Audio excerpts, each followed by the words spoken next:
on the stream tonight. Them attacking war and trade, all a murky down so the truth get displayed. Stock market rise and fall, how it really affect the small man now. When the leaders make decisions, Alan, watch close with precision. Deep analysis every week, giving voices to the ones who see.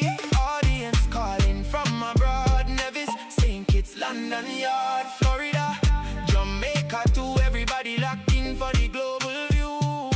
Reason with the people now, search for the answers somehow. Every Monday we unite, knowledge shining through the night. Rain keep the fire blaze, conversation elevate. Alan lead the dialogue, breaking down the money. Quality time every Monday night. Alan keep the people minds ignite. Live reactions, facts inside. Rain keep the conversation bright. Quality time every Monday night. From the Caribbean to worldwide, I come and share, interact live. Everybody on the stream tonight. Quality time, quality time. Every Monday on the line. Quality time, quality time. Alan bring the facts tonight. Quality time, quality time. Rain keep the future bright. Come and share, subscribe tonight. Real Entertainment Network worldwide. Quality time. Every Monday night light.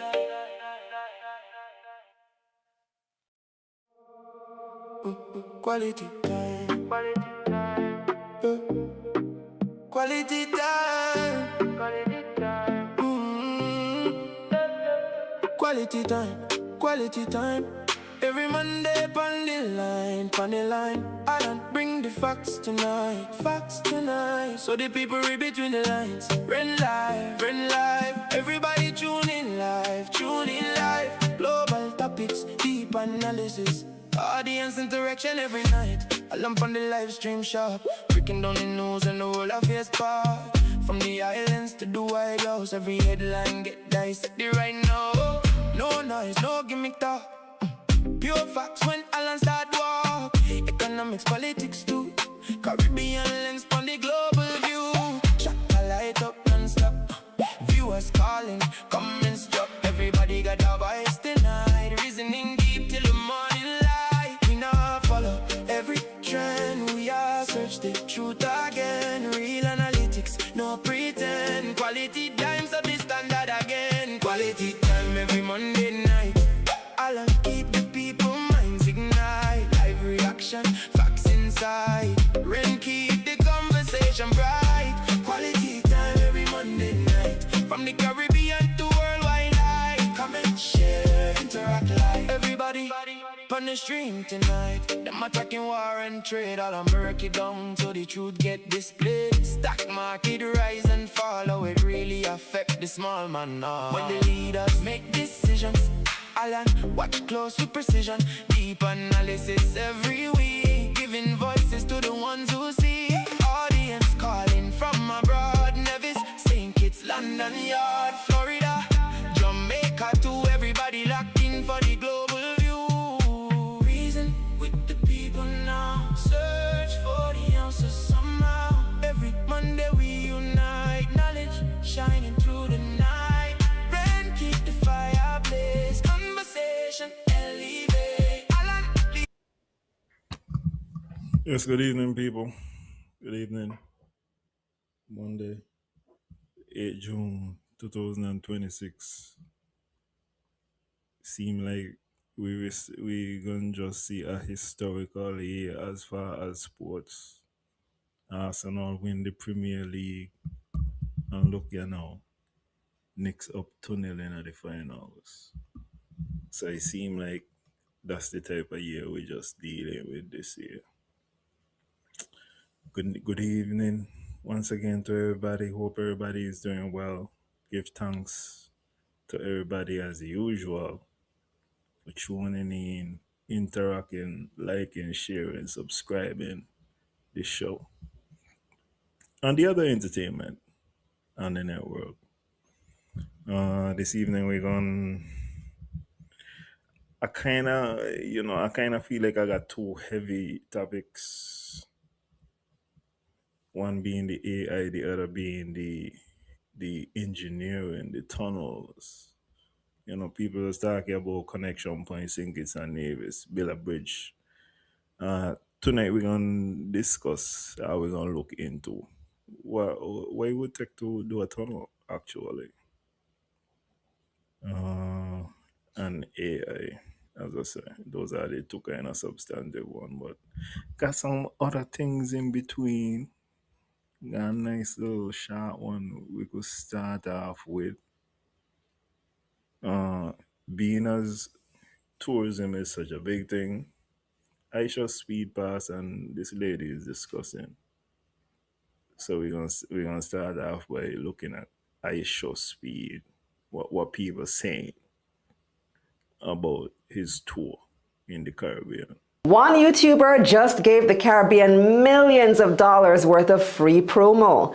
I'm Kalila from Money Media, giving you money news for the Caribbean. Internet superstar iShowSpeed just wrapped up his massive Caribbean tour, and the numbers behind it have tourism officials, businesses, and content creators across the region paying attention. Now, if you don't know iShowSpeed, his real name is Darren Watkins Jr., and he's one of the biggest streamers on social media right now. He has more than 50 million subscribers on YouTube and millions more across social media. His live streams regularly pull hundreds of thousands of live viewers at once. Recently, Really and truly, at this point in time, he's the biggest. Okay, while you don't see before, that one day, really and truly are the biggest.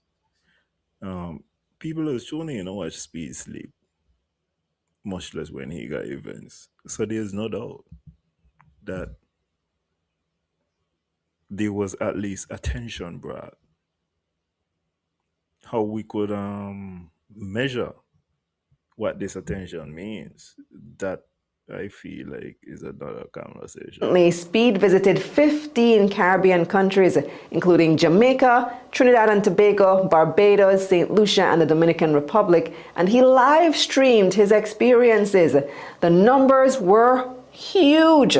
As Karen Rose noted in the Jamaica Observer, Speed's Caribbean tour is definitely one of the biggest creator-driven internet events of 2026. During his Jamaica streams alone, he reportedly generated more than 2.8 million views, with nearly 200,000 people watching live at one point. According to Karon's breakdown, the DR had the strongest stream performance of the entire tour, with roughly 7 million views. The Trinidad, St. Lucia, and St. Vincent streams pulled around 5 million views each. This is more than a big win for entertainment. Millions of young viewers got to see Caribbean countries through Speed's live streams in real time. The food, music, Even if you're not in the top five, it would seem to suggest that you get in the area of at least 1 million people who had some type of interaction with your country. Some of them was longer than others, if he overnight by you versus if he just passed you. You don't know how we go. culture, beaches, and everyday life felt raw and authentic instead of heavily produced tourism advertising. And that exposure could have real economic value. Influencer marketing is a real thing. Social media creators are major drivers of travel decisions, especially among Gen Z travelers who a lot of times choose destinations based on viral content. So Speed's tour may have opened up the door for more partnerships between tourism boards and digital creators looking to market destinations to younger global audiences. If you notice the language what she use, she can't say nothing definite. She say it might be having a good impact. Social media influencers are a real thing. Yeah, we're not a real because they exist, we see. But the issue is to measure and over what term. You also got to determine it. It's not like people would have came into the country just to see him. We're talking about people who visited the country, looked up the country, done some kind of research on the country based on the fact, simply alone, that Speed was in St. Kitts and Nevis and they want to know where is this place? What is going on? Is it of any significance? And this is why you gotta be able to show something. And that's the bottom line. So, what do you think? Did you watch Speed's live stream and did it make you want to visit any of the destinations? Let me know in the comments. Go to getmoneynews.com for money news like this straight to your inbox. Let's get this money. Let's get this money. All right, the next issue is specifically for people who, if you're not anything but Barclays, First Caribbean, apparently they're not gonna be the first in the Caribbean any longer. They don't need to be first any longer. They would like to be out the Caribbean. So the next video is really speaking about the fact that apparently First Caribbean has been selling its businesses, not just, I think they already left Nevis already, but I think they live in the Caribbean totally. So in case you have any business with CBC, First Caribbean, Barclays, any of them kind of thing, that this next one might be of interest. Okay, so tonight we are talking about a couple of things, and I want to start local with that CIBC sale. So we've seen the reports about the sale of CIBC's Caribbean operations. Walk us through exactly what's happening. So this is basically the second major attempt in the last 5 years by CIBC, the Canadian Imperial Bank of Commerce, to, in a sense, reduce their exposure in the Caribbean. So what do I mean by that? So CIBC has, alongside other Canadian banks, have been seeking to reduce their carrying cost and their capital costs with respect to the Caribbean markets. So they tried in 2018 to do an IPO in the NYSE, didn't work out. They tried to sell to GMB Financial Group a significant portion of their interest in the Caribbean Bank. It was rejected by regional regulators in 2021. So this is a third major attempt to, reduce their direct exposure in the Caribbean and, take a different route in this whole process. Now, just to give some context, the Bank of Butterfield, big in Cayman, big in Bermuda, big in other what you'd call wealth/offshore based markets that we don't typically hear about. So this deal is about 1.8 billion USD, and that's coming from two sides of the equation. One side is with respect to $1 billion in cash, 1.09 billion US in cash, and the other is $703 million equivalent in new Butterfield shares, which would result in CIBC, not the Caribbean Bank, but the parent, becoming a large shareholder with a 22% equity stake. So CIBC Caribbean Butterfield would acquire CIBC Investments Limited as the holding company that owns the 91% stake in CIBC Caribbean Bank Limited. And after that transaction, Butterfield would attempt to do a takeover bid for the remaining shares held by other investors, considering that the shares are listed on the TTSC and BSC, Barbados Stock Exchange. Okay, so I don't know why you can't see the gentleman and the lady. I don't know what's going on, but hopefully you will hear the audio clearly. So the big picture is they're selling part of the business for $1 billion, and the next part of the business for 700 million to Butterfield, someone like an English company to me. Don't know what their plans are going to be in the long term, but it's going to be something else. Now, it's a pretty interesting event because we've been seeing the Canadian banks try to step away. Back in 2021, we had RBC exiting, I think, 5 Caribbean markets. in the Eastern Caribbean, and you had Scotiabank, well, the Bank of Nova Scotia to be specific, out of Canada, exiting Belize, Antigua, several markets in 2019 to Republic Financial. So, it's just been a reduction in exposure to the Caribbean markets for the Canadian banks. So they've been here. See, me never even consider the angle. So, what's taking place? What is the assessment of the Canadian banks, which is telling them, hey, we need to get out of the region? Uh, I think something need to be explained. And this is not even a political story. I'm talking about the central bank, the commissioner, the governor, whoever is in charge of that, need to explain what's going on with the appetite of the Canadian banks. Here for decades, though, and I guess some would say this is, like you said, a reduction in exposure, but it's also, David, I think a part of a trend of consolidation that we're seeing within the region recently. So we also had Barita taking over JN Fund Managers. Is this a broader trend that you're seeing? So there are two sides to the equation. So there's the domestic perspective you gave a while ago with respect to market consolidation within a specific sector, and then there's consolidation with respect to the Canadian banks. So let's give some further context, right?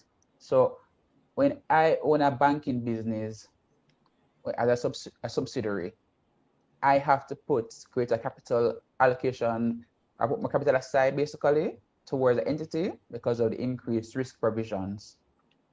By doing this transaction, a simple example for CIBC Mr. Canada, they're reducing their capital cost and improving their common tier equity one ratio. Simply put it, they're improving their capital reserves and strength for the overall bank. However, it comes to a cost, in this case, that being 350 million Canadian dollar charge come next quarter, about a quarter of a billion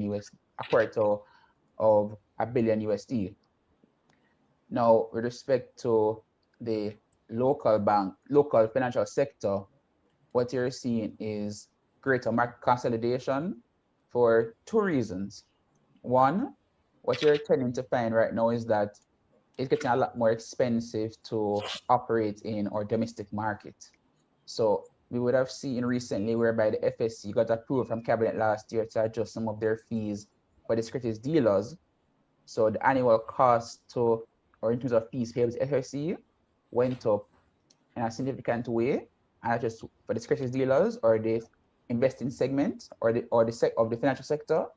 You have the increased fees for insurance businesses, and you're also having different market considerations. So remember before our great finance minister, Nigel Clark, left Jamaica, he would have started this process for us to go under this provision called Twin Peaks.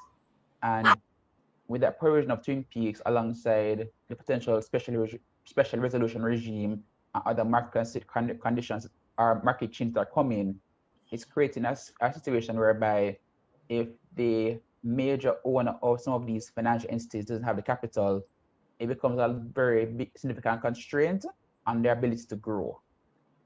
So this consolidation by certain larger players gives them more market power and dominance, but it's also an inevitability of just how small our market is, relatively speaking, because people are going to be like, everybody's investing, you have all these capital market transactions, but there are only so many companies that are of a particular scale and size that will do business in the security space for argument's sake. So market consolidation in the Caribbean and even in the Jamaican context is coming down to this shifting realities between capital costs, the changing climatic situation, and just the shifting priorities for some of these conglomerates as well. But what does this mean for customers across the Caribbean, David? So I was going through the share.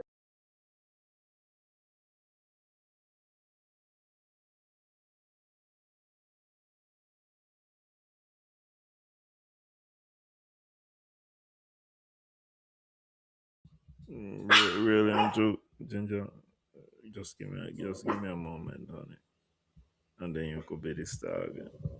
Yeah, so basically, all baby he just says the bank makes some money, but they're gonna go pay some taxes, and the sacrifice is that they have to pay some taxes, and they're gonna move out of the market, but they getting money.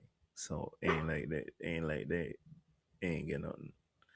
Ultimately, no, it come down to what is the effect of this on customers. If you have an account with CIBC, what is this gonna mean for you? Purchase agreement. And by the way, for those who don't know, the bank of NTB Butterfield is actually listed on the New York Stock Exchange. So they had to make certain disclosures via the SEC filings via Edgar. So as part of that agreement, it stipulates that, for a particular period of time, the CIBC Caribbean brand will exist for, I think it's 6 or 12 months after the transaction is complete. And after that, there would be a rebranding to Bank of Butterfield in Jamaica and other markets. So there wouldn't be a change in the relationship with you as a customer. What would change though is the branding and the potential strategy of the new majority owners. Well, basically, you're just gonna get on your ATM card. Welcome to the Bank of Butterfield, by the way. Nice to meet you. So the Bank of Butterfield is specialized in Cayman, Bermuda, offshore markets, specialized in high net worth and high wealth. Coming into the Jamaican market, we don't know what their strategy might be. Will it be to continue this focus that CIBC has put on Jamaica to be the growth engine of that subsidy of the CIBC Caribbean business, or will Jamaica instead become a new opportunity for them to attract clients to their higher value jurisdictions like Bermuda or Cayman Islands?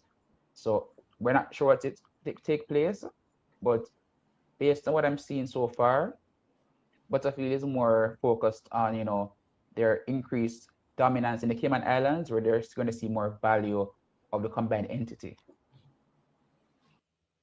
This does not sound like these people coming to serve the smaller islands, which could mean ultimately that there's gonna be some kind of sell off. That's what that sound like to me. The bigger markets, maybe they might try a thing in Jamaica for a little while, you know. But this seem like a Turks and Caicos situation. This sound like a British Virgin Island situation, you know. If it, them kind of US got to be close to the money that you're spending are higher. So Daniel is making a comment on that note. He says the CIBC acquisition has the potential to link our capital markets even further if the new shares are fungible across Trinidad, Bermuda, Bahamas, Barbados. Also, it could be a link to New York Stock Exchange transfers. So just checking what he's pointing out. So currently, Bank of Butterfield is listed on NYSE and the Bermuda Stock Exchange. As part of that share purchase agreement and the potential takeover, well, that expected takeover bid of the remaining CIBC Caribbean shares, the shareholders or remaining shares of CIBC Caribbean will be given two options. They can take the same equivalent economic terms as what CIBC is being offered by Bank of Butterfield, which is for every CIBC share you offer or tender, you get 0.6918 US per share plus 0.008008 new NTB Butterfield shares as consideration. So Okay, this I going to do, This I going to do, When I no when I got I'm not a shareholder for the Butterfield people and them. So nope, we ain't got to hear no more of that. There's also we are in Nigeria. I hope this apply. I hope this play. It's very important that I see a visual. The historic warrior families of Ijebuland go on horseback parade at the annual Ojudeoba festival. For Omoyemi Fumilola, seeing her 7-year-old daughter Iri ride. This is not good. I got to fix this. right now.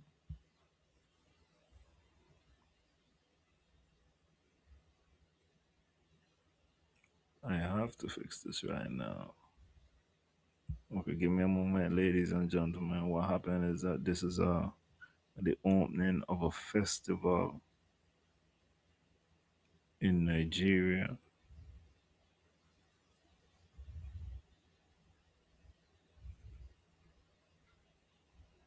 And of course, it's important that we actually see, because I want to see the colors and all these kind of things. This is not something maybe, and even especially some of the things and why I got to visually into the content.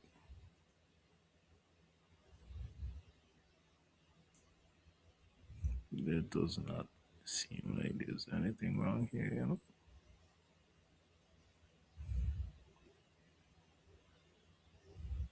With the family for the first time, is history preserved? It is amazing because the legacy continues. Our own fathers passed down to us, and I'm passing down to my daughter. And she will pass on to our own daughters and daughters to come. Are you super excited? It has been a long journey for mother and daughter in preparation for this year's festival. Omoyemi worked for months with Ire for her debut, giving her all the support to carry on the family's age-long practice that started over 130 years ago. You have something that you are doing. You are not showing your daughter or your son. When you are gone, there won't be continuity. No, this is not happening. Because I could see the video, but I could see that y'all can't see the video.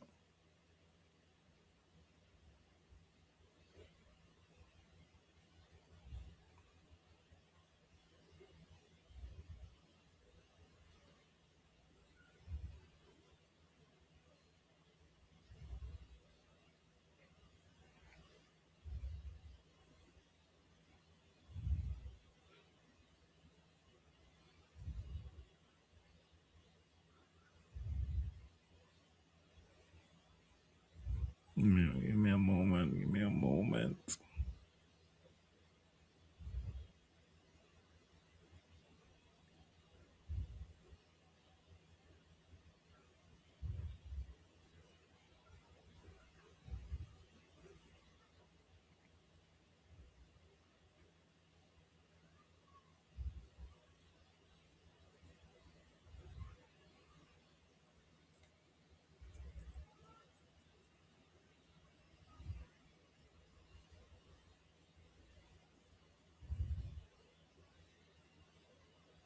I understand. So this is why we ourselves, we're already involving our young ones. Because when we are not here again, they will carry on the family legacy. This year's festival transforms the entire Ijebu land into a colorful stage with thousands of people showing up in stunning traditional outfits. It's the first since the passing of the king in 2025. He had presided over it for 65 years. There is a delay in enthroning a successor after the state government placed an indefinite suspension on the selection process, citing security concerns, public order risks, and several petitions. It's electrifying and I'm surrounded by lots of beautiful people, all dressed up in colorful traditional attire of the Yoruba people. And although the Ijebu King is dead, this year's event honors his memory, showcases the resilience of the people, and also their drive to pass on this cultural legacy. The festival, known as the King's Forecourt, started as an Islamic gathering after Eid, where people would pay homage to the king, called Kabiesi. But today, it's grown into something much bigger, a vibrant, all-inclusive cultural festival that brings together Yoruba people. It's about paying homage to our Kabiesi. It's about displaying the culture of Ijebu land. It's about showcasing how rich and how exposed Ijebu people are. This Ashoke stuff. Olden days, when you say, it's only all this Oba that normally wear Ashoke. and all this Oloye. Look at the way we are even bringing it out. We are giving our culture pride. It's not just about attending Ojudoba. For our age group, we repair hospitals. We provide potable water for market women. So these are what our children are seeing and emulating. You can see the Gen Zs taking over, and you can see us in our attires, how we are mixing fashion with culture. So we look forward to taking this bigger and bigger. Although it recorded an impressive turnout, the venue of the festival was too small to accommodate the massive crowd that struggled for several hours under the scorching afternoon sun. Critics have continuously called for a change of location, but Ijebu people say it's symbolic to the festival.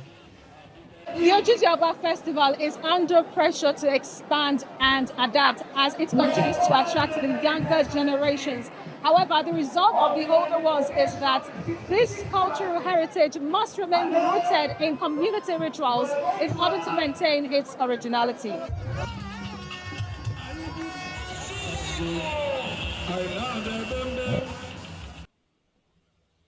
Listen, let me see. The world El is about to Niño? get a whole lot Okay. hotter. There is an 80% chance that El Niño, a natural occurring climate phenomena, develops in the next few weeks, and more than a 90% chance that that happens by the end of the year. Those numbers come from the World Meteorological Organization today, and that's about as close as climate science gets to saying this is going to happen. And this time, against the backdrop of a planet that's already significantly warmer than before, the impact could be stronger in some regions. So today we're asking, how bad could this get? And are we ready? Well, to break that down, I'm joined now by Dr. Michael McFadden. He's a senior scientist at NOAA, the US National Oceanic and Atmospheric Administration, one of the world's leading authorities on weather, oceans and climate. He spent decades studying El Niño and helped build the global observation systems that we use to track it. Dr. McFadden, it's great to have you with us here on DW. So let's start with a little bit of a science corner moment, if you will. Can you explain what El Niño actually is in simple terms? Yes, well, thank you for having me, Hannah. El Niño is a naturally occurring phenomenon, as you mentioned. It happens irregularly every 2 to 7 years, and it's characterized by an unusual warming of a large expanse of water in the equatorial Pacific Ocean. And this occurs when the trade winds suddenly weaken in the Western Pacific. And that sudden weakening of the trades leads to an initial warming. The initial warming leads to a further weakening of the trade winds, and then the system becomes locked in a chain reaction where further warming causes more trade wind weakening, and the initial warm anomalies amplify significantly over the next several months. And what exactly is happening right now that gives you this high level of confidence that El Niño is coming? So essentially, El Nino, warming of the waters, significant warming of the waters, hot summer, hurricane summer. Well, we have seen an initial warming in the equatorial Pacific, and we have seen the initial relaxation of the trade winds, and the trades are continuing to weaken. The conditions now in the equatorial Pacific look very similar to what they looked like in early 1997 at the start of the largest El Nino of the 20th century.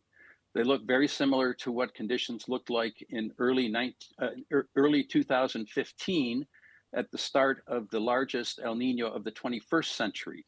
Now, that does not mean that this El Nino will rival those two in magnitude, but the conditions are certainly favorable for that to happen. A lot can happen between now and the end of the year that could possibly derail it, but we are certainly set up for a big El Nino to occur at the moment. And if you could explain to us as well, those of us who are less brushed up on our climate knowledge, how does something that's going on in the Pacific end up affecting weather all over the world? The area of warming when a major El Nino occurs is about the size of the continental United States. And that area releases a huge amount of heat into the atmosphere, and it affects the general circulation of the atmosphere all over the globe. And this causes shifts in weather patterns, where dry regions may become unusually wet regions may become unusually dry. There can be significant heat waves, severe tropical storms in greater frequency or intensity than normally occur. And these are all because of the atmospheric circulation changes that occur because of this massive heat release from the tropical Pacific Ocean into the atmosphere. And now we do actually have a map here that shows the typical patterns during El Nino. Like you just said, their temperatures tend to be higher on average globally, and some regions like Australia and parts of Southeast Asia tend to get drier. In other areas, those that are shown here in blue, we tend to see more rainfall. So why is it that some of those regions get drier whilst others get more rain? The heat released from the tropical Pacific Ocean will change where heavy rainfalls occur. For example, during normal years, the warmest water in the Pacific is found in the far western Pacific. Australia, Indonesia, and the Philippines normally experience heavy rainfalls during normal years in this region. That almost look like. No, I've been wrong. I thought that was the Caribbean down there. When an El Nino occurs, the warmest water shifts eastward along the equator, and this dries out the western Pacific, but it brings torrential rains to the island states of the Pacific and the west coast of South America. That's one example. The jet stream in the northern hemisphere shifts equatorward during El Nino, and the jet stream steers storms normally across the center of the United States. But during an El Nino year, it will steer those storms along the southwestern U.S., along the Gulf states, and into Florida. And so those regions will experience unusually heavy rains during El Nino year, whereas the northern interior of the United States will be warmer and drier. Okay, so that's a bit of a breakdown about which countries will get wetter and which will get drier, but which countries need to be the most concerned this time about how their country will be impacted and which ones will be affected the worst? Well, we say ground zero for El Niños in the rim countries of the tropical Pacific. This is where the effects are felt most immediately. So Western South America, Australia, Indonesia, the Philippines, these are regions that could have could feel the impacts directly. But the stronger the event, the greater the impact farther away. So the United States will not be immune to a strong El Nino.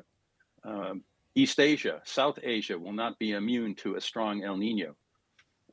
Other parts of South America will not be immune to a strong El Nino. So the bigger the event, the larger the impacts, the farther away from the tropical Pacific. And we have the UN Secretary General, Antonio Guterres. So from what I get from this, it seems like dry and hot is going to be the forecast. This is not looking good coming in October. Guterres, calling the arrival of El Nino an urgent warning signal. Let's just take a listen to what he said. El Nino conditions will pour fuel on the fire of a warming world. Impacts will hit even harder, travel even further, and cross borders with devastating speed. The only effective response is climate action equal to the crisis, ending the addiction to fossil fuels, accelerating the shift to renewables, protecting the most vulnerable, and delivering early warning systems for all. So, Michael, if I could ask you to pick up on what he just said there, in what sense does El Nino act like fuel on the fire of climate change? El Nino produces unusual weather patterns around the world, extreme droughts, extreme floods, heat waves, and shifts in the location and intensity of tropical storms.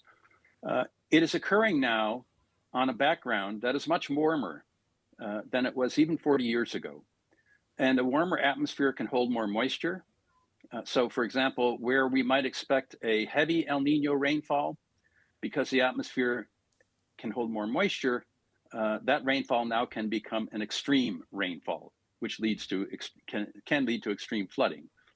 Likewise, for drought, in a region that might experience a severe El Nino drought, because the warmer atmosphere can dry out soils more quickly and more thoroughly, climate change can make a severe El Nino drought into an extreme El Nino drought.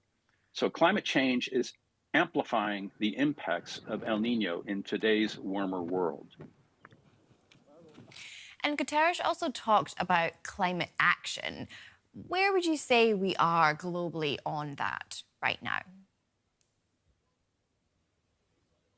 Well, I think there certainly is a growing awareness around the world, in all countries, about the fact that humans are altering the climate system, and that it's through the combustion of fossil fuels, heat trapping fossil fuels, and deforestation, and that the impacts of climate change are being felt now regularly through the greater frequency of intense storms and heat waves, and other weather and ocean and climate extremes.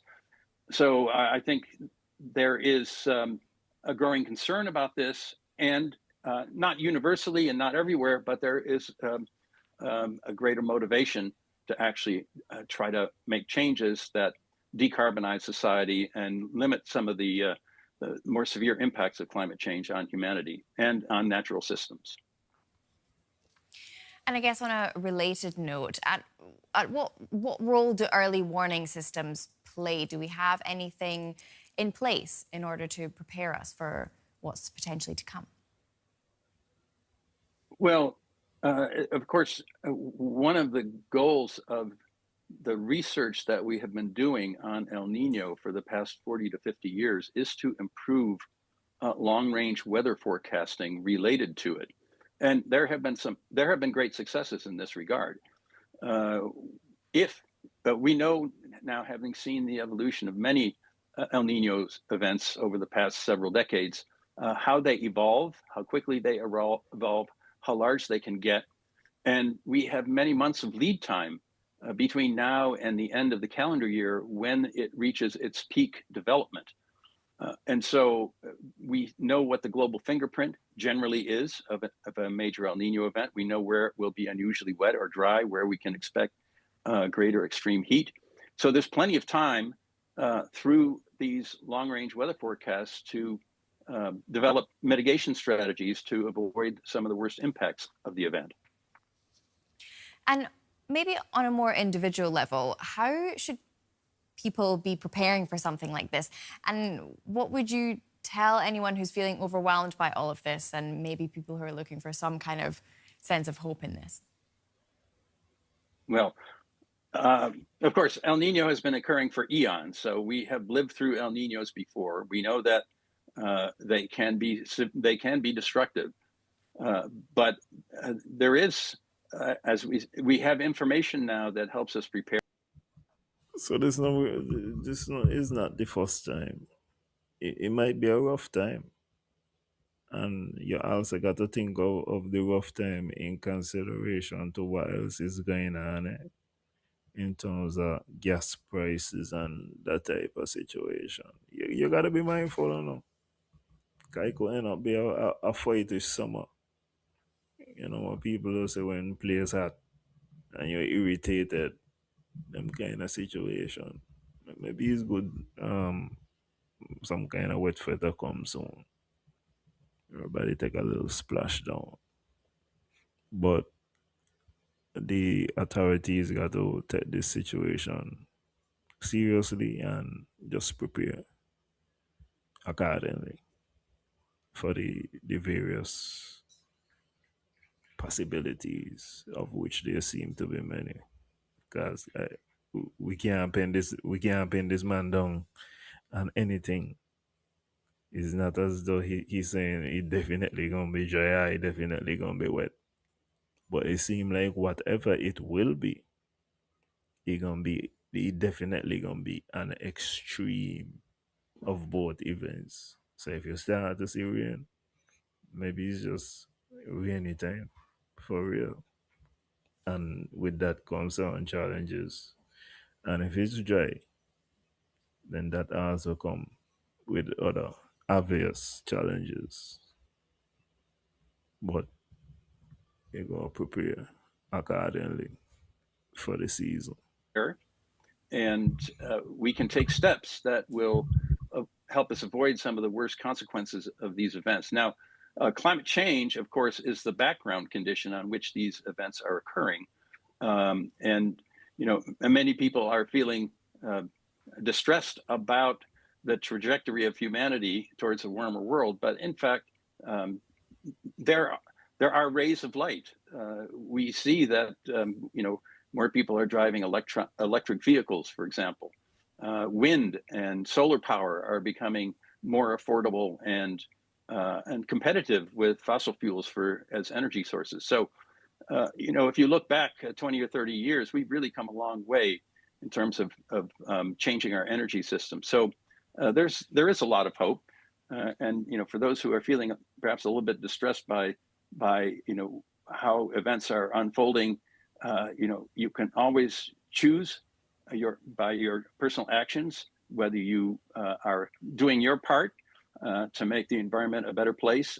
You can raise your voice, become politically active, and you can vote for you know, political parties that you think represent your interests on the climate change issue most effectively. That's Dr. Michael McFadden from NO. Okay. As I say, this this hurricane season is gonna be a season of extreme. If you joy, tell yourself you're gonna be desert joy. And if you rain, that way you're gonna be days upon days, the place gonna wet down. It really gonna be wet season. So as I said, both present their challenges. Right now we're going into a different challenge. We're going into the AI aspect. Seem like me I get trouble from a lot of the other things then, but no study that. Because I've been wanting to get to this for a while. So this is I'm gonna give you both sides of the AI aspect. I think I would have already spoken about data centers and why if any politician can go tell you about they're gonna build data centers in St. Kitts and Nevis, run. It's not gonna happen. So I guess you know I kinda pick a side, but for now I wanna give you the positive. I don't wanna just give you because there are a lot of positive aspects to AI and I feel like it's irresponsible right now for governments to not be speaking about incorporating it and actively using it on some levels to improve certain workflows. I think it's irresponsible. So we're gonna talk about the good and then we're gonna get around to the other part of AI with mythos. Ginger, relax. Let the children play. A laptop hacked in minutes, or the IT systems of a power company, a stock exchange, or any other computing network. That's the fears surrounding a new AI model called Claude Mythos. This particular tool seems to be more powerful than anything else we've seen before and is able to identify vulnerabilities that others, including humans, have overlooked for decades. The developers say it's already found countless vulnerabilities. We found a number of vulnerabilities where, as a user with no permissions, I can elevate myself to the administrator. For the US military, that creates both a threat and a potential advantage. So what makes Claude Mythos different? And how can these risks be contained? Claude Mythos was developed by US company Anthropic.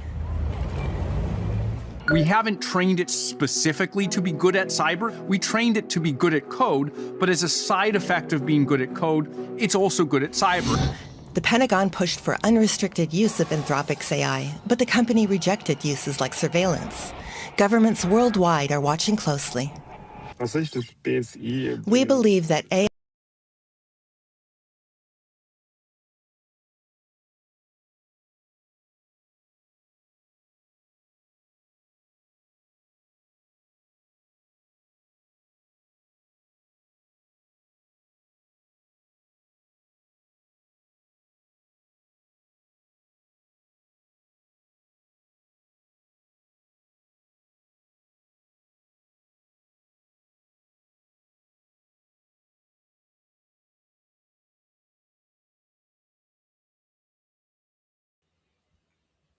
Yeah, I did not mute. Anthropic, again, you the good. And next, we're going to address certain of this. You're going to hear a lot of people tell you to invest in Anthropic. This is the competitor to OpenAI. ChatGPT is OpenAI. Anthropic is Claude. And you know, you got other things. You got Gemini. I think Apple coming out with some. So, you know, etc., etc., etc. It is responsible, once again, for governments, businesses to test out these things to see how it can make your life and your job much easier and improve your workflows in certain aspects. AI models like Cloud Mythos and others that may follow could significantly change the cybersecurity landscape. What worries experts is not just the model's speed, it's the model's ability to combine multiple weaknesses in a single attack path. It has the ability to chain together vulnerabilities. So what this means is you find two vulnerabilities, either of which doesn't really get you very much independently. But this model is able to create exploits out of 3, 4, sometimes 5 vulnerabilities that in sequence give you some kind of very sophisticated end outcome. That's why Anthropic has kept Mythos tightly restricted. The company has launched a project called Glasswing. It allows a select group of US partners to use the model to identify vulnerabilities before criminals do. The fact that this is one company that has the power to decide now which of its selected partners has access to this really illustrates how powerful these tech companies are. And that at the moment it's really unclear who has access to this. Access outside the US is limited. Countries like India worry this could undermine their digital sovereignty. Without access to advanced systems like Cloud Mythos, they could fall behind in cyber defense. Countries and companies need ongoing access to advanced AI tools to identify and secure vulnerabilities in their products and systems. That means reaching agreements with international manufacturers to ensure that access. When you consider the fact that a couple of years ago, the NIA alleged that it was hacked, this is frightening, Pandava frightening. I'm telling you, stuff is not secure. And this is also one of the ways that I think all governments through the Caribbean could show that they're taking, information technology seriously. I think IT departments all around the region supposed to be full. I think this is supposed to be incorporated into other professions, accounting. This can be definitely in the legal profession. So I just see a number of ways that there is not gonna be an escape from this. And therefore, there needs to be resources put in place to understand what is taking place and legislation put in place to guide the operation. What can happen when people start to get Waymos and AI is driving your vehicle? Who gonna be responsible? So there are a number of frontier things that have to be considered right now. For now, there's no clear roadmap. The US government says it wants to work with Anthropic and other tech companies on new standards and safeguards. At a major AI summit in February 2026, India's Prime Minister Narendra Modi called for global cooperation on AI governance. And Anthropic's founder was among the speakers. But agreeing on global rules is difficult, especially when cybersecurity and intelligence are involved. Meanwhile, the race to control powerful AI is accelerating, and governments are struggling to keep up.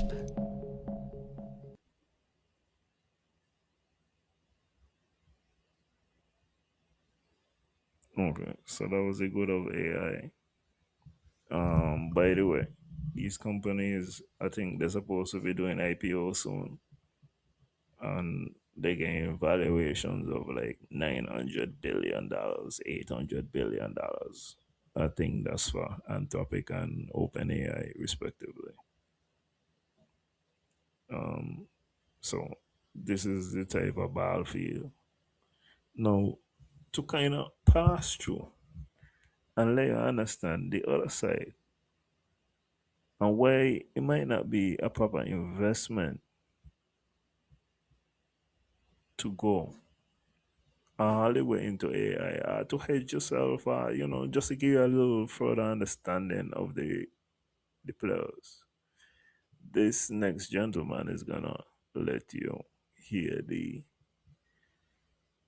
skeptical view, the Michael Burry view, the big shot view of AI.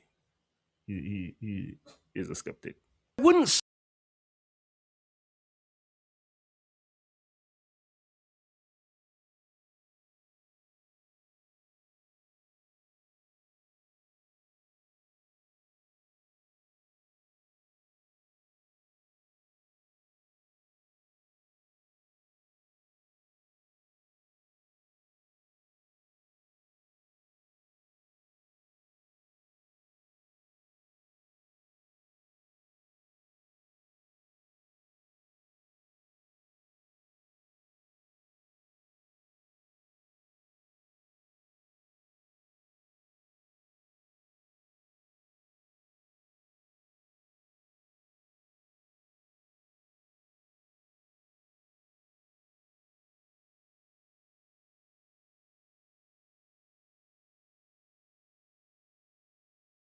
say this is cooking? Training. This is like they're teaching the model how to predict what you want. So when you're speaking, this is how they're able to understand your commands essentially. So he's saying that they're doing less of this and basically cooking the books to make it look like this all these products, all the hype is overblown and needs to be revalued significantly down. So there could be some exposure. If you hear people talking about the AI bubble, this is why he I'm gonna pause it there. I think that is a little bit dense, but the thing that you need to be overall understanding if you are in the Caribbean is that if this is in fact a bubble, and he deals with the companies that are at the very top of the thing. I think it is nearly $2 trillion in valuations for these companies at this particular moment in time. If this bubble bursts, it is gonna have ramifications. This is gonna be the dot-com bubble and the 2008 in one. This gonna be bigger than the last financial crisis that there was. So I know it might seem a little dense, but it's important to have at least like a basic understanding. And if you're on bet, at least I might help you bet in the right direction. We came back Nigeria now for real this time. I could see. Everybody could see. So we got Nigeria for real. The historic warrior families of Ijebuland go on horseback parade at the annual Ojude Oba festival. For Omoyemi Fumilola, seeing her 7-year-old daughter, Iri, ride with the family for the first time is history preserved. It is amazing because the legacy continues. Our own fathers passed down to us, and I'm passing down to my daughter. And she will pass on to our own daughters and daughters to come. A couple of things I want to point out. The ladies those wear crowns just like the gentlemen in Africa. I feel like this is one of the things that we're supposed to teeth, particularly when it comes to the culture. I don't understand why everything is to run by the hair. Just I say your hair ain't supposed to be up to par to a certain degree, But I'm saying that there are multiple things you could do and display your culture. See these people here that they dress up some horses, and I also like to teach the color combinations as well. I feel like we need to pay attention to those things at all moments in time. Super excited. It has been a long journey for mother and daughter in preparation for this year's festival. Omoyemi worked for months with Ire for her debut, giving her all the support to carry on the family's age-long practice that started over 130 years ago. You have something that you are not showing your daughter or your son. When you are gone, there won't be continuity. So this is why we ourselves, we're already involving our young ones, because when we are not here again, they will carry on the family legacy. This year's festival. People don't stop on red carpet. You see how big the red carpet they be. Everybody walk on the red carpet as far as me can see. But one thing, well, two things are always prominent for me: the colors and the drumming. Festival transforms the entire Ijebu land into a colorful stage with thousands of people showing up in stunning traditional outfits. It's the first since the passing of the king in 2025. When you look at the ladies and the gentlemen, and I look at the cultural evening wear and the cultural wear, I feel like you would be shocked and amazed to see African evening wear, cultural evening wear. I don't feel like it should be European wear since it's cultural armor. Had presided over it for 65 years. There is a delay in enthroning a successor after the state government placed an indefinite suspension on the selection process, citing security concerns, public order risks, and several petitions. It's electrifying, and I'm surrounded by lots of beautiful people, all dressed up in colorful traditional attire of the Yoruba people. And although the Ijebu King is dead, this year's event honors his memory, showcases the resilience of the people, and also their drive. Whereas everybody actually wear some kind of shirt and pants combination and shoes combination where nobody else got. Here you got people who are dressed so that they could identify one another and know, yeah, you come from the village there. Okay, me come from the village. These are my people. So I just felt like it's important for us to see, because when one of the things I found shocking was when Dr. Joe went and we work with so-called cultural people. I'm not necessarily saying that they should not have go, but they should have go to see things like this and be able to bring back things from these kind of experiences. I didn't see enough of this. To pass on this cultural legacy. The festival, known as the King's Forecourt, started as an Islamic gathering after Eid, where people would pay homage to the king, called Kabiesi.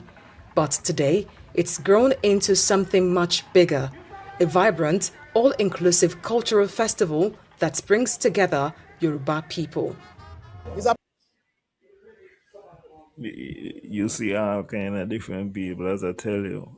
whether it's man or woman you wear it as a crown is different than what you would find in the Arabian states, since these people don't live in the desert, sub-Saharan. So it's not what they would wear. About paying homage to our Kabiyesi. It's about displaying the culture of Ijebu land. It's about showcasing how rich and how exposed Ijebu people are. This Ashoke stuff. Olden days, it's only all this Oba that normally wear Ashoke and all this Oloye. Look at the way we are even bringing it out. We are giving our culture pride. It's not just about attending Ojudoba. For our age group, we repair hospitals. We provide potable water for market women. So these are what our children are seeing and emulating. You can see the Gen Zs taking over, and you can see us in our attires, how we are mixing fashion with culture. So we look forward to taking this bigger and bigger. Although it recorded an impressive turnout, the venue of the festival was too small to accommodate the massive crowd that struggled for several hours under the scorching afternoon sun. Critics have continuously called for a change of location, but Ijebu people say it's symbolic to the festival. The Ojude Festival is under pressure to expand and adapt as it continues to attract the younger generations. However, the result of the older ones is that this cultural heritage must remain rooted in community rituals in order to maintain its originality.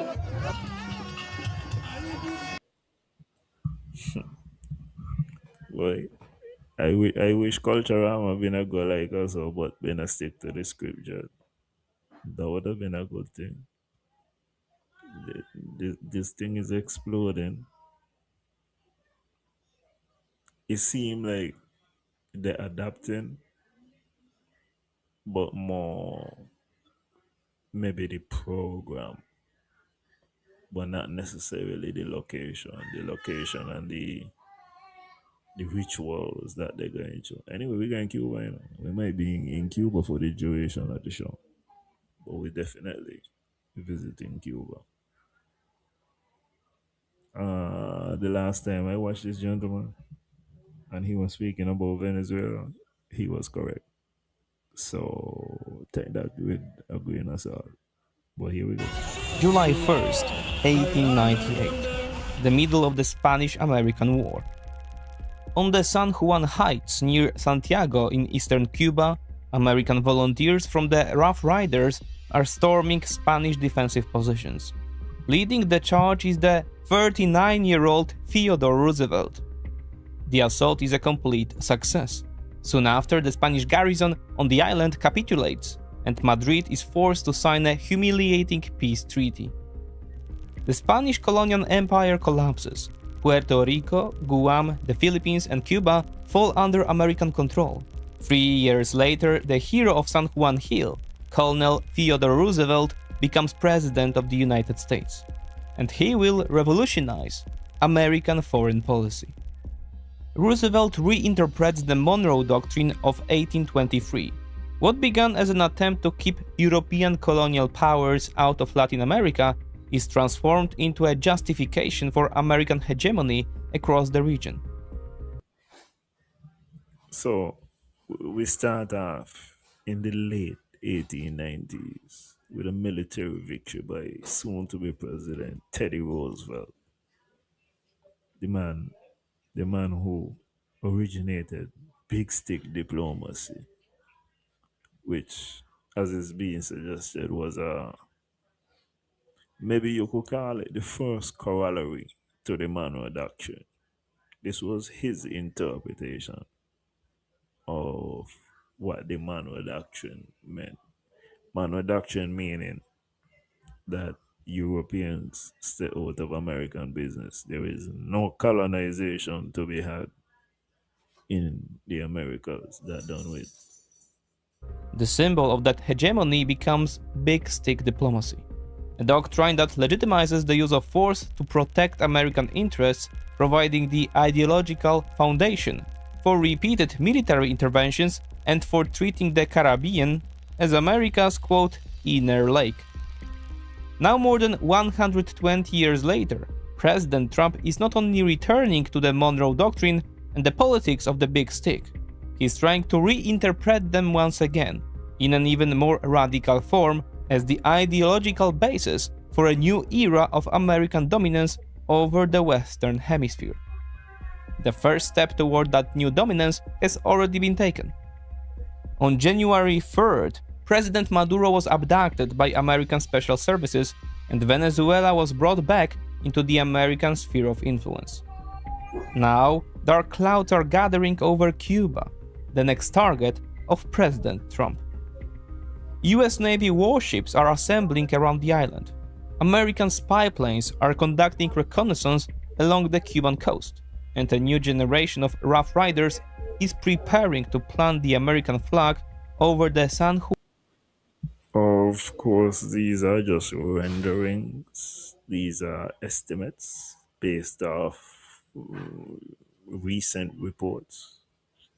But the general idea is sound. And there's information that you go get. And, the military websites are persons who paying attention. One Heights once again.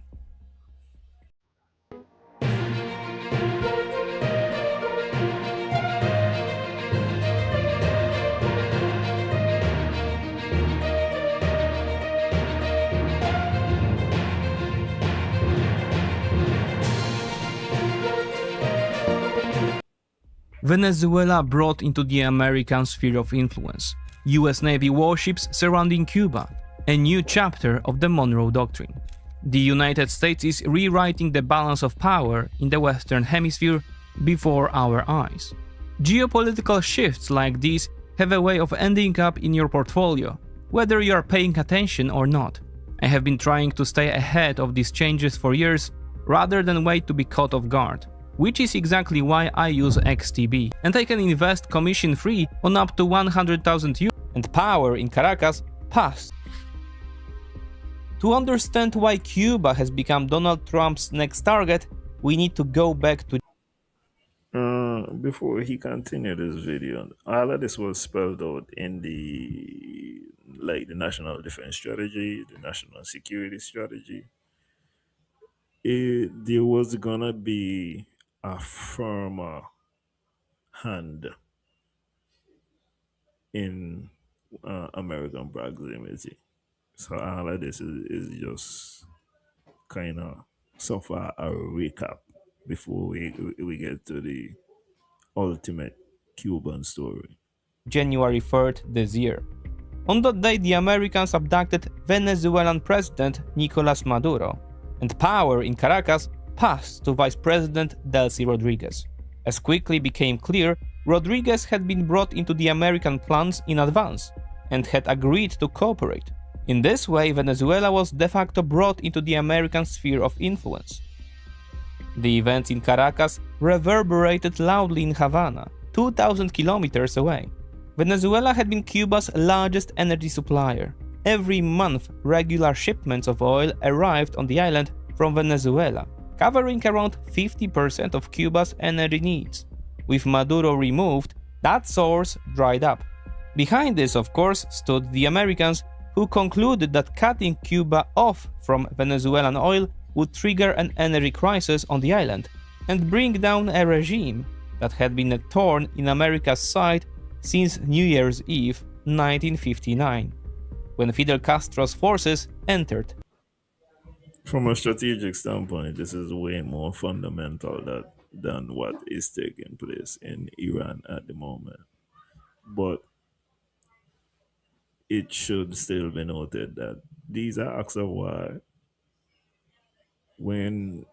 If right now boats from Antigua and Barbuda prevented boats with fuel from landing in sinkers, that would be considered an act of war.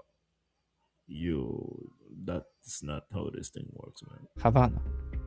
Already on January 11th, Trump declared, "There will be no more oil or money going to Cuba. Zero. I strongly suggest Cubans make a deal before it is too late.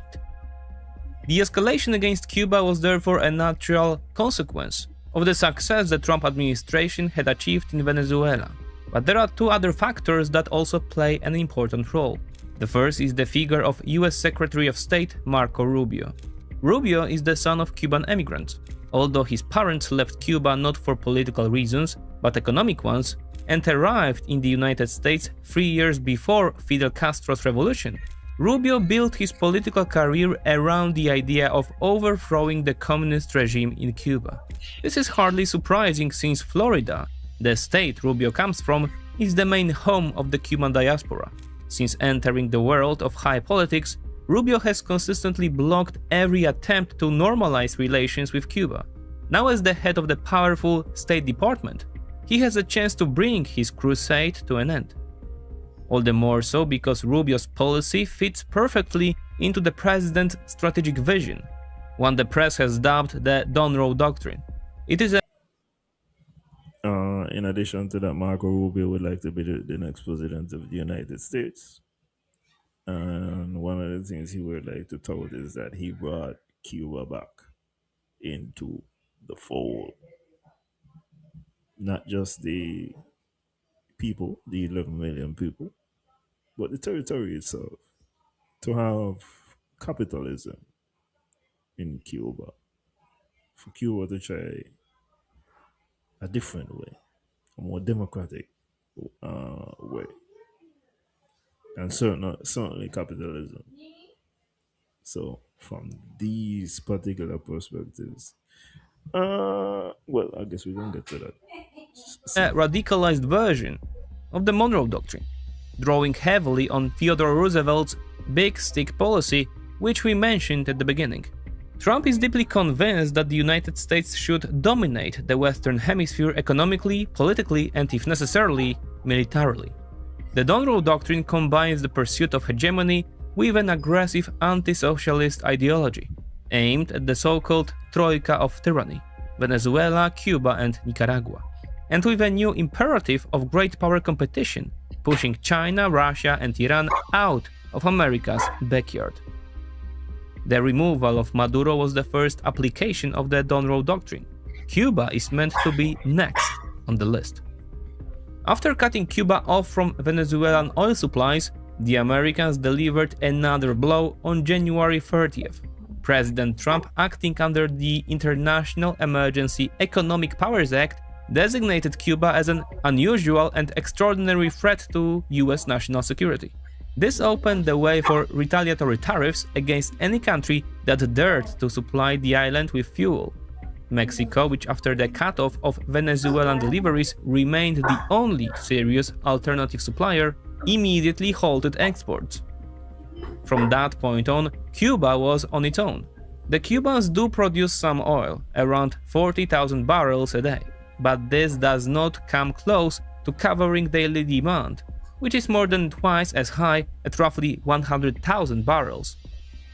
Enforcement of the blockade was entrusted to the United States Coast Guard, which began turning back oil tankers headed for Cuba. One such case was the Greek tanker Ocean Mariner. As one might expect, the American blockade quickly led to hours-long blackouts and the paralysis of life on the island. The authorities introduced a series of drastic measures, closing schools and universities, imposing restrictions on public transport and hospitals, and shutting down parts of the public administration deemed non-essential. But none of this spared the country from physical shortages of oil and fuel or from mounting social protests. Cuban authorities admit the situation is dramatic and say they will accept oil and fuel deliveries from any country willing to help. But the American blockade has effectively scared off potential sellers. The only ship to deliver oil to Cuba since the blockade began was the Russian tanker Anatoly Kolotkin. That happened in late March, and the shipment amounted to around 730,000 barrels of oil, enough to cover Cuban demand for barely 1 week. The oil blockade is not a prelude to some future conflict. The noose around Havana is tightening right now. the Americans are pressuring the Cubans through instruments of economic coercion. The question is, what happens when economic pressure proves insufficient? That is when the US armed forces enter the stage. On May 20th, 2026, a carrier strike group led by the USS Nimitz entered the Caribbean Sea. It joined the Iwo Jima Amphibious Ready Group already operating in the region, which consists of 3 amphibious assault ships carrying the 22nd Marine Expeditionary Unit, a marine formation specializing in amphibious landings and special operations. I would have seen these ships docking in various places. Normally, and this is how people knew something was gonna happen in Iran. If you are gonna use any kind of force, you will have to get certain hardware in place before you are able to direct the force at whatever is the target. The suggestion here is, as it was in the case of Venezuela and in the case of Iran as well, there is right now a collection of hardware and personnel. You see, is multiple strike groups and 2 carriers at this moment in time. In addition to the blockade that's taking place, one shipment of oil since Venezuela has been taken over. Few days before the Nimitz arrived, US Southern Command, the American command responsible for military operations in Latin America and the Caribbean, released a short video clip captioned with 3 words: lethal, precise, ready. The footage shows aircraft, helicopters, tanks, landing craft and infantry. The sequence ends with an aerial shot of Cuba. All of this is meant to build a narrative of American readiness for armed intervention, and to serve as an additional instrument of pressure on the authorities in Havana. Another element of this game is American reconnaissance flights along the Cuban coast. An analysis of Flight Radar 24 data showed that since May 11th, at least 5 P-8A Poseidon maritime patrol aircraft and 3 MQ-4C Triton surveillance drones have operated near the island, collecting intelligence on Cuba's military capabilities and the political leadership in Havana. All of them flew with their transponders turned on, allowing anyone to track their route in real time. This was deliberate. The Americans want the authorities in Havana to know that they are watching their every move. You could also see how close Kingston be, so Kingston definitely nervous at this time, because Kingston could be used as a staging area. I would think the options is either them, Santo Domingo, and I ain't think they're going for them options there. Haiti would have been nice, but we know what's going on in Haiti. The Trump administration is carefully building a narrative that presents Cuba as a serious threat to US national security. At the core of that narrative is the issue of foreign intelligence facilities. There are as many as 18 known signals intelligence sites on the island. Most of them are operated by Cuban intelligence, but there are also 3 Chinese facilities and 2 Russian ones. The main Russian site is... Okay, so this is also a factor. The intelligence gathering, not only from the Cubans, also the Chinese and the Russians. It's just annoying to have to deal with that. Bearing in mind, this is one in comparison to the American listening sites and also hardware throughout the world. This is like one island, but it's annoying. So is understandable, but that's all it is, essentially, annoying. Located in Lourdes, south of Havana. It is a Cold War era facility that Moscow reactivated in 2014. The Chinese sites are newer and probably better equipped. The main one is located in Bejucal, also near Havana. China uses Bejucal to monitor, among other things, the missile launch facilities at Cape Canaveral, and the only US training range capable of simulating combat in the Taiwan Strait. Also located dangerously close are the headquarters of US Central Command, which oversees operations in the Middle East, and incidentally, the president's residence at Mar-a-Lago. It is worth noting that despite having such valuable facilities, Russia and China are trying to stay on the sidelines of the current confrontation between the United States and Cuba. True, in late March, the Russians sent the Anatoly Kowotkin tanker to the island, but this was a symbolic shipment, and one that Washington had in fact approved. Beijing is also in no rush to help, watching from a distance as Trump tests the limits of America's own. Yeah, if you're in trouble and you feel like China is your friend, you will end up find out real quick. That's not the case. Backyard, and drawing lessons that may prove useful in the future over Taiwan. It is not difficult to see that in Cuba's case, the Americans are following a familiar playbook, one they had already used against Venezuela. Alongside economic and military pressure comes the targeting of country's political leadership. Just as the Americans accused Maduro of drug trafficking, Raúl Castro, the 94-year-old former president of Cuba and Fidel's brother, has been accused of murdering 4 American citizens. The case concerns a 1996 incident in which the Cuban Air Force shot down 2 civilian aircraft belonging to the exile charity Brothers to the Rescue. American prosecutors claim that Castro gave the order to shoot the planes down. Everything must have a legal basis. On Cuba's Day of Independence, which the country marks on May 20th, President Trump addressed the island's people in a special statement. Quote, "America will not tolerate a rogue state harboring hostile foreign military, intelligence and terror operations just 90 miles from the American homeland. And we will not rest until the people of Cuba once again have the freedom their forefathers fought so violently to establish over 100 years ago."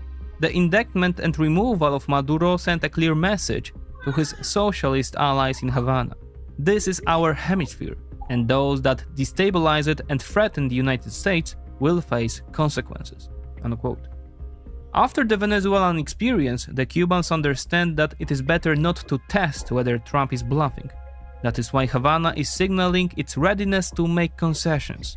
As early as April, it announced that more than 2,000 prisoners would be released from Cuban jails. In addition, in mid-May, a visit by CIA Director John Ratcliffe was arranged. He arrived in Havana, where he met with Cuba's Interior Minister and representatives of the security services. Also present at the meeting was Rodriguez Castro, Raúl's grandson.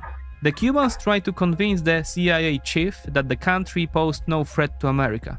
Ratcliffe, in turn, pressed for political and economic reforms in Cuba and demanded the closure of Russian and Chinese intelligence facilities operating on the island, while warning that the window for an agreement was slowly closing. It might therefore seem that the stage is set, and all the actors are already in position. The fuel embargo has pushed Cuba toward an economic abyss, and the force. One thing to also note, and you see this in Iran, you see this in the case of US and China. As much as people say they have a disagreement, somebody your worst enemy. These are countries that literally don't fight and spy on one another, and still at the same time you could have representatives and you could have people talk and come to some type of understanding. Cuba is ready to speak, and America has also given the opposition. So,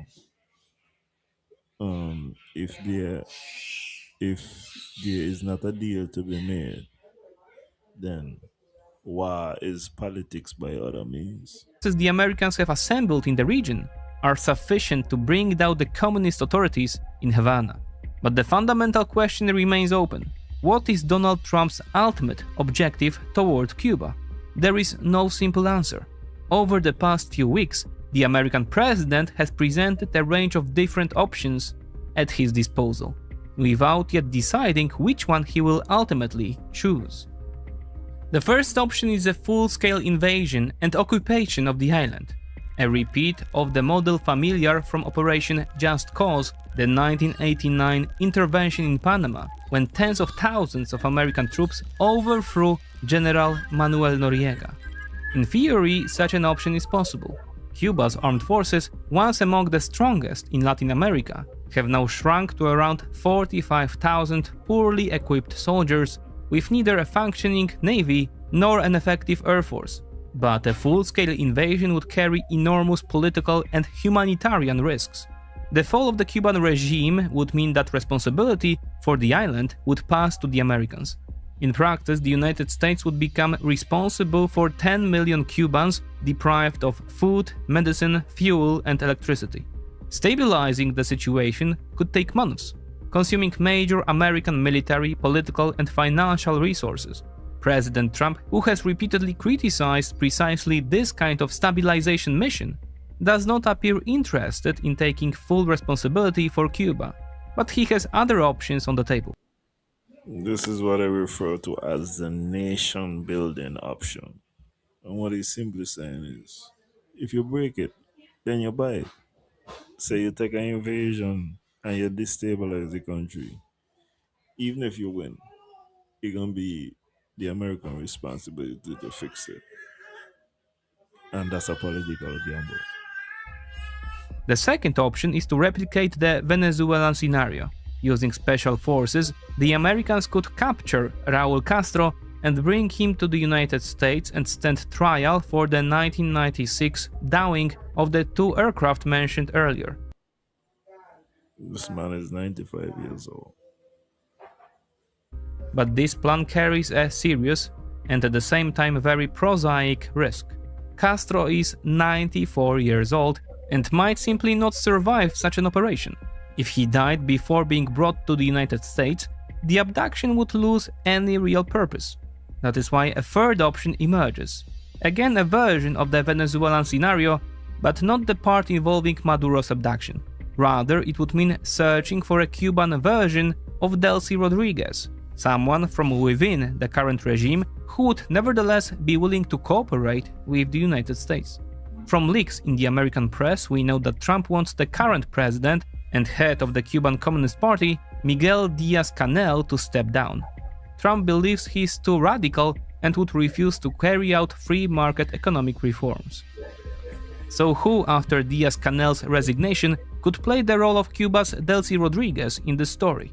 Paradoxically, the best candidates for that role are members of the Castro family itself, who still wield enormous influence inside the structures of power. The most serious candidate to become Cuba's version of Delcy Rodriguez appears to be Oscar Pérez Oliva Fraga, a 54-year-old engineer whose grandmother was the biological sister of Fidel and Raúl Castro. Pérez Oliva currently serves as a deputy prime minister and minister of foreign trade and investment. He has several qualities that make him attractive to Washington.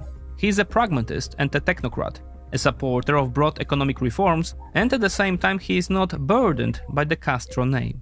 In March 2026, he also announced the largest economic reform since 1959, allowing Cuban immigrants in the United States to invest in Cuba. It is worth noting that Pérez Oliva became a deputy in the National Assembly last December, which under Cuban law is a necessary condition for assuming the presidency. This may suggest that the ground for succession is already being prepared. Apart from Pérez Oliva, two other members of the Castro family also play an important role in the current game. The first is Rodriguez Castro, the 41-year-old grandson of Raúl Castro and head of his personal security detail, who for months has been the main negotiator between the Castro family and the US State Department. Raulito took part in talks with both Marco Rubio and John Ratcliffe. In recent weeks, Alejandro Castro Espín has also emerged from the shadows. Raúl's only son, a 60-year-old brigadier general and former intelligence chief, who more than a decade ago successfully conducted talks with the Obama administration that ended a brief thaw. The Castro family remaining in power, even if only from the back seat, is, as one might imagine, not the dream scenario for nearly 3 million Cuban Americans. The Cuban diaspora built its political identity around the promise of regime change on the island, free elections, accountability for the communists, and the return of property seized after 1959.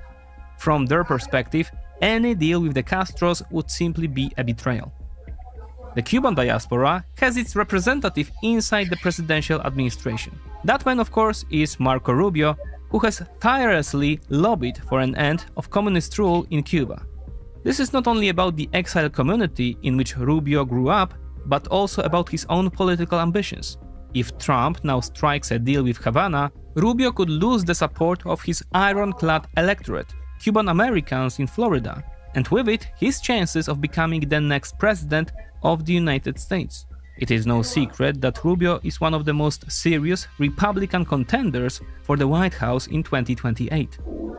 Rubio is by no means in a losing position on Cuba. Although the final decision, of course, belongs to the president, Rubio holds an exceptionally strong position inside the Trump administration, especially when it comes to Latin America. His chances of persuading the president to intervene in Cuba seem all the greater because after the fiasco of the American-Israeli war with Iran, a short and victorious military campaign in the Caribbean could repair Trump's image and improve his approval ratings, especially since the Cuban army poses no real threat to the US military. The main risk of armed intervention is the need to assume responsibility for 10 million Cubans before their country is capable of standing on its own feet. Analysts are divided in their forecasts of Trump's next move toward Cuba. Some believe that, following the Venezuelan example, Trump will find his Cuban Delcy Rodriguez and strike a deal with Havana. Others believe the opposite, that we will soon see the fall of Cuba's communists. The clue to Trump's next steps lies in the limits of the Donroe Doctrine. When he announced the new US national security strategy last year, President Trump promised the return of American dominance over the Western Hemisphere. But Trump never explained exactly how he intended to secure that dominance. The intervention in Venezuela showed that dominance can be achieved not only through regime change, but also through regime compliance. The fact that Trump abandoned regime change in Caracas does not mean he will do the same in Havana. There is in fact an interesting theory that casts the January events in Venezuela in a slightly different light. According to this theory, the idea to remove Maduro and strike a deal with Delcy Rodriguez came not from President Trump, but from Marco Rubio himself. Securing the compliance of the regime in Venezuela was supposed to be crucial to his plans for Cuba. The road to a free Havana runs through Caracas. For years, Venezuela was Cuba's economic and energy lifeline, and nothing has weakened the Cuban authorities more than cutting them off from Venezuelan oil and placing the island under a fuel blockade. If that theory is true, if everything that has happened since Maduro abduction was in fact engineered by Rubio, then we are not waiting for another Delcy Rodriguez. We are waiting for another generation of Rough Riders, planting the American flag over the San Juan Heights.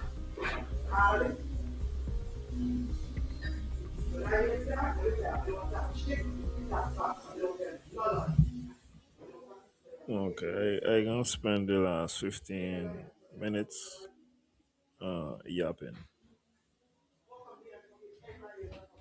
Yeah, the next 15 minutes is 13 minutes is Alan yapping. Cause last week after the corruption video, I didn't really have a time to wrap all of my thoughts together. And specifically with regards to the conflict of interest aspect.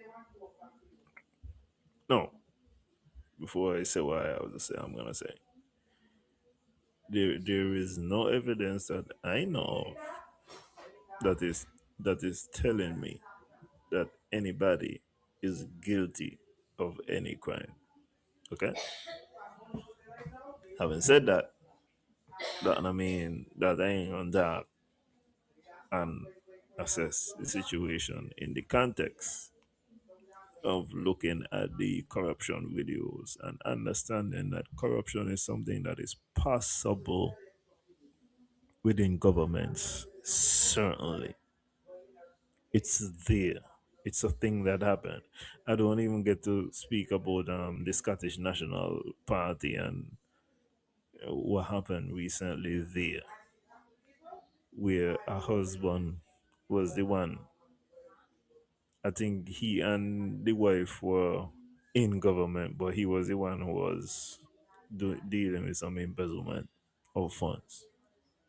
Okay. As I would have, well, and as was established last week in the videos, a conflict of interest is not an action. A conflict of interest arises where there is a relationship, and corruption occurs where the public office is used for private gain, and it doesn't just have to be you personally. But in the case of his, if it's in the case of if it's your wife, there can be no doubt that you are personally gaining. Okay, good. Now, your wife does not have to be implied by the state for a conflict of interest to exist and for there to be corruption as a result of this potential conflict of interest. That's not what's necessary. There must exist a relationship, there must be a decision, and the decision should be one that causes enrichment privately based off of public power. There are ways to mitigate against a conflict of interest. It's called CYA. You got to cover your ass. And one of the ways you will cover your ass is described in the legislation, which says that you will set up a board to examine the application, and the said board would then give a recommendation. And you could still, if the board say it shouldn't happen, you could still go along with it, or not. And if the board say it should happen, you could still go against it. But you would have put some of the decision making responsibility in the hands of persons who are not you, an independent, hopefully board of experts who could look at the matter and say, listen, we recommend, we disapprove. A or B. That's one way to CYA. Another way to CYA is to say, listen, we're not about to deal with no board, but here what I'm gonna do. I'm gonna first of all indicate that there is a conflict of interest here. And second of all, since there is a conflict of interest, I am gonna hold myself away from any voter giving any indication of how I feel. As a matter of fact, I have a special advisor for business. I could let them be the point person. I could let uh, another minister be the point person on this particular project. That, in my estimation, and if you do both of them, oh my, you have CYA to the maximum extent, and you could look at it from the outside and say certain things still, but at that moment in time, I feel like your defense is ultimate. Having said all of that, This is when now we come down to the white collar crime unit. Understanding, as I say, I do not necessarily know that anything wrong happened in this particular case. But it would seem to me that at the very least there should be some questions asked. It should not come down to the fact that a person in power simply says, no, there's nothing to look at here. When I outline all of the facts of the case, I let's put it this way. If you try to dismiss this prematurely, I believe the judge would at least say, listen, I want to hear the case. That's it. And in those circumstances, I think that there should be a legitimate investigation. It might not turn up anything, but certainly it would turn up something. And these are the circumstances in which there is the possibility to demonstrate truly that no man is above the law. This is in addition to the fact that there's a building being built and nobody know what the building is a surprise. So I those are my little wrap ups in regards to corruption. Can't say anything happened, has happened, will happen, but certainly there shouldn't be like Kathy, where the judge say there should be certainly some kind of hearing before the police service commission. Something to discipline the guy. And all we could hear is how wonderful the man is. I feel like there should be some scrutiny here. And going forward, it should one of the changes certainly that should be suggested by the ad hoc group is that it is mandatory that these applications um, go before the the board. We have lawyers who are willing and not dependent on government work to be open enough to take on such cases.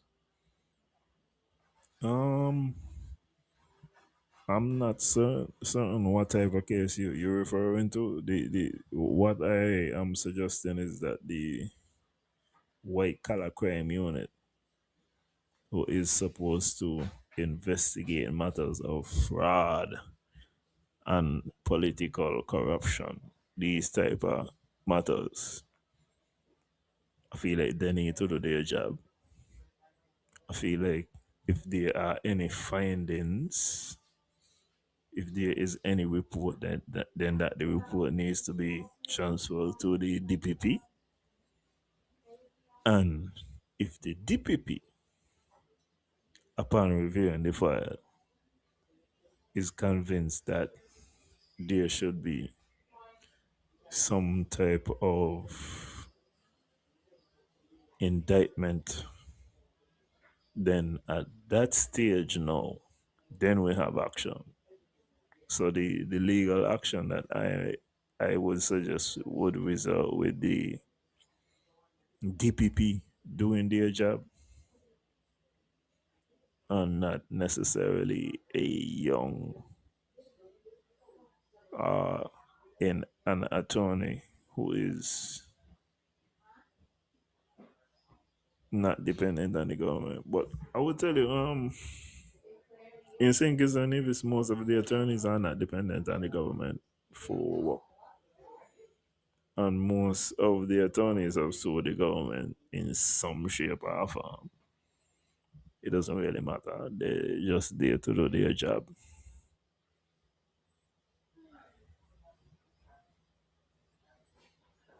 So once again, I don't know what specific case or matter you think is not being taken up by attorneys.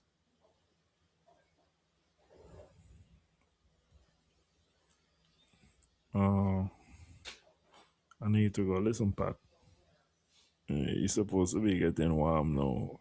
They say we have to tune in to be informed about the latest that is going on. So I think I'm gonna take my leave now. I hope the New York Knicks lose tonight and every night, at least until midday. But you can't always get what you want. Um, thank you everybody who listen. I'm still waiting to possibly hear whatever case you are referring to.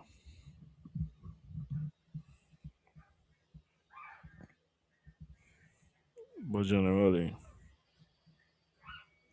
um, if you look at the if you look at how many private attorneys there are versus the size of the DPP office, the Attorney General office, the legal department, then you will see that the ratio of attorneys will depend on the government. And also who working in other offices, maybe they're working in financial services or something like that. But if you really look at the numbers, it's not that high proportional to the amount of people. And you're not gonna find a shortage who wouldn't bring a case once it is a reasonable case. But anyway, it's 9 o'clock. And hopefully I'm gonna get to see the Knicks lose. And wow. Speak to y'all again next week. Like, share, and subscribe. Tune in tomorrow. I think the gentleman on the topics are gonna be speaking to Mr. Glendale Harvard. I, I got beef. I got beef with the overall topic, but I gonna see my beef, and maybe tomorrow everybody will be enlightened. But I got beef with the topic. So tune into the topics to see. The historic warrior families of Ijebuland go. Yeah, we'll see if you're gonna see what the beef be with the topic. But anyway, good night. See y'all next week. Maybe with something more closer to home. And sorry for the video problems. Well, tomorrow is Janice. So okay. I guess I'm gonna be updated on NRP going on. I was told that Janice had a wonderful speech on freedom. And you know, I was personally underwhelmed. If I feel like listen, there is some material there to work with. I'm not saying no, but I don't necessarily feel like it's always focused where it needs to be. Certainly with Pat, it's not focused where it needs to be. If JD drive around and speak out from a loud speaker this election again, it's not gonna be where it needs to be. So we're gonna see how we go. I said last time it would not have been where it need to be. I might go sister from far, but I still gonna give you a fair option of how I see this thing going. Anyway, Ginger, shut down here.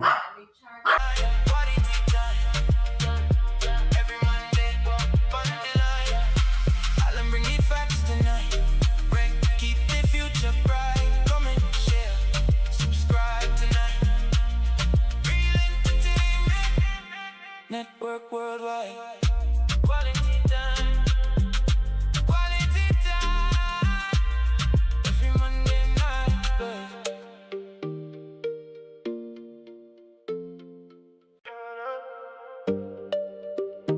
Quality time. Quality time.